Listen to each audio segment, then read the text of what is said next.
Culture eats strategy for breakfast. It's the DNA. How important is culture for a company? Well, I told you culture eats strategy for breakfast. It's the DNA, which means, so let me talk about how you get to culture, because a lot of people say, how did you develop the culture? Yeah. And so I have kind of a different spin on creating culture than what I've read about. Culture begins with the processes that you have in an organization that work.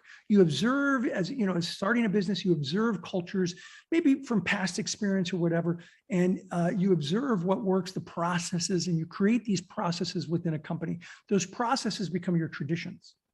Your traditions are the things you talk about. When I started the company, we discovered this, we discovered that. Here's an experience that we had. Your traditions become your core values. Now, you might start with a handful of core values in a company, but the core values in a lot of companies evolve over a little bit of time, and they come from traditions, which come from processes. So you go processes, traditions, core values.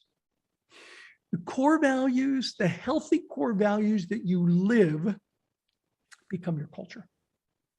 And so that's the way you create culture in an organization, is to live those core values in a company. And our core values evolved over 2 or 3 years. And they evolved from my experiences and what I implemented into the company and what I watched work and what I watched not work.